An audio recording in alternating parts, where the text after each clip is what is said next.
Learning to be around animals safely opens the door to much that is fun and rewarding.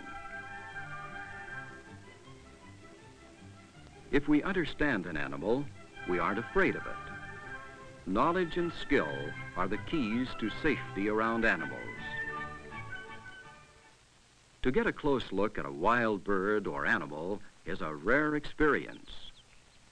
Few wild animals, such as foxes, are dangerous unless we try to touch or to catch them.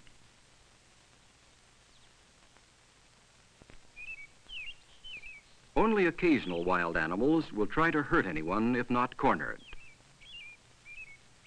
Sometimes an owl will attack anything it sees moving, and with big owls, it is best to watch quietly and from a distance. Bears, even young cubs that look so cute, may bite and claw just out of meanness. So do some raccoons, and they also may carry diseases. So do squirrels and other wild rodents. Many sicknesses can come from handling them. In fact, the only rodents safe to handle are those that have been bred and raised for pets or for laboratory work. A few wild animals are poisonous. This scorpion has a poison sac near a stinger in his tail.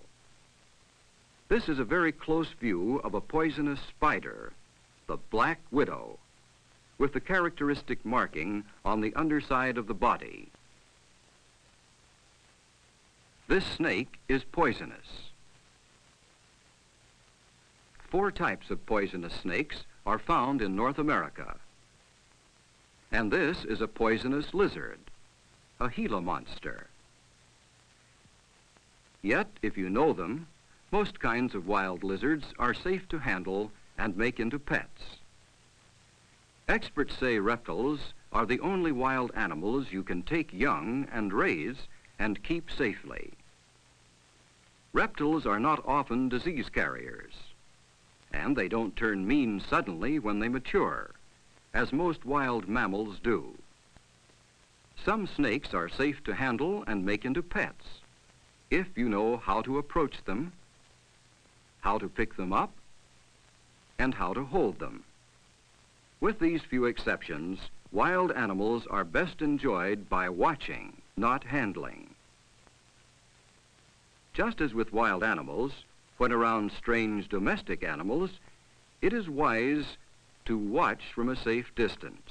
Most accidents happen when you startle or try to handle animals you don't know. Horses can be dangerous. They can step on you, or bite you, or kick you. Yet, those who know how to handle horses can be around these big animals without being hurt. For those who don't know how to handle them, it is best to be cautious. This horse is gentle and accustomed to children, but for some reason, he doesn't like this boy's petting. Watch how he tries to get the boy to stop. The boy doesn't understand what the horse is trying to do. Pulling on the reins and trying to get the horse's head down to be petted is a form of teasing. And teasing animals often leads to accidents. For teasing excites an animal, and excited animals are dangerous. Persons who know how to handle a horse well can do all sorts of things without bothering it. Anyone skilled in handling an animal can usually do it quietly and gently, helping keep the animal calm. As a beginner around animals, this boy has one advantage. He is not afraid. This helps, for fear excites animals. Good riders aren't afraid, and they know just what their horses are doing. When around animals, it is good to watch them so as to know when trouble begins. This dog wants food, not petting. If the boy were to turn away now, the dog would leave. There would be no trouble if the boy watched and understood what the dog is doing. Good riders even know which foot is leading on their horses. Not watching and understanding can lead to trouble, and trouble usually grows. Either dog could knock the boy down by jumping up on him. To know what an animal will do, you must watch it. Watch its eyes and its movements. These are better clues than sounds it makes. It is much harder to calm an animal that is excited than to keep it from getting excited in the first place. This is true of cats. This one is calm and lets the boy approach. It seems to tolerate being petted, and particularly enjoys being scratched behind its ears. Many animals like this. The boy and cat seem to be making friends. But when the boy begins to pull at the cat's paw, see what happens. Teasing excites an animal, and many animals, if teased, will fight back. Exciting animals by teasing them can make many of them dangerous, even a puppy. When this boy tries to hold the puppy and grabs its skin, the puppy begins to get excited. It becomes angry and fights back. Once angry, the puppy strikes out even at the girl who hasn't teased it, as if to say, "Don't you bother me too." When the boy slaps the puppy, it turns on him again. Without meaning to, the boy has started a big fight with a puppy. Once an animal is excited, it's hard to manage. Teasing animals almost always makes them excited and angry, and a large, excited animal is not safe to be near. Yes, even an excited puppy can be dangerous. To know what you can do with animals, you need to think about them.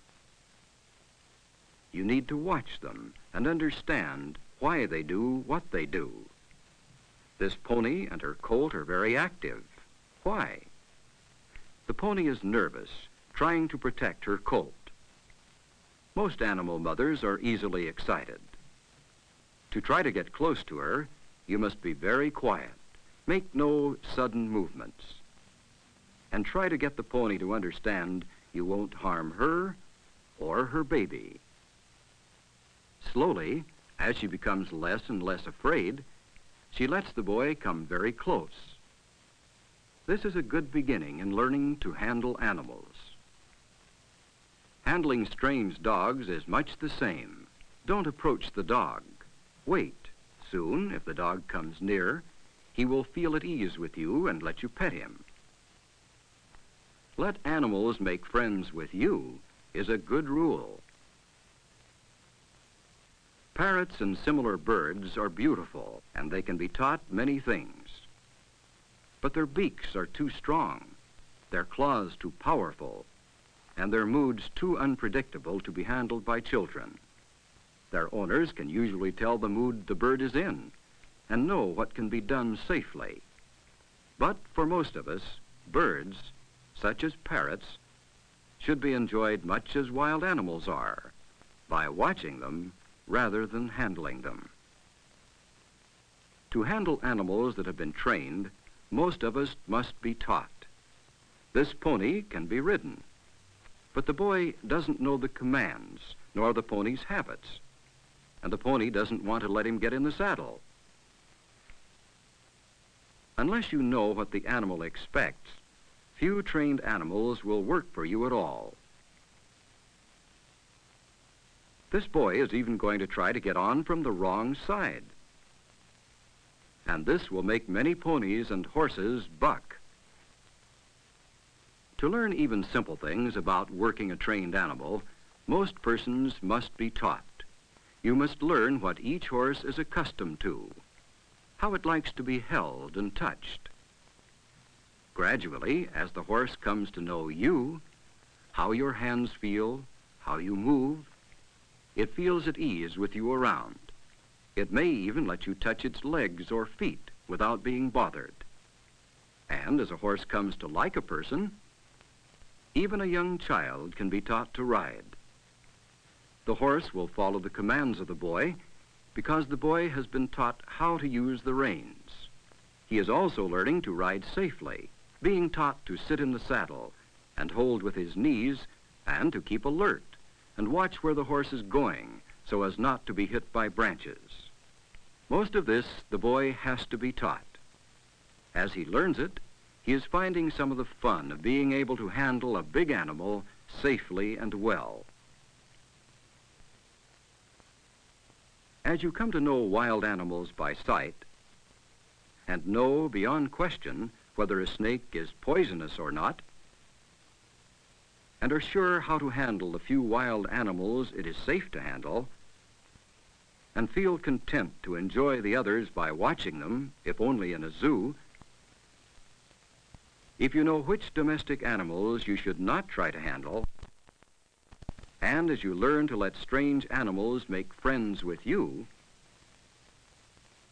you come to respect animals, and at the same time to feel a strong bond with them. You aren't afraid, for you understand them, and if you have been taught to handle a trained animal, he will understand you and may follow your commands. This is fun and exciting. To be safe around animals is to know them, to judge what you can do with them, and to be skillful in doing it. Having a big dog willing to take your commands is one good test of your skill with animals. And of course, a companion such as this dog can help you in many ways. He can even protect you, can't he?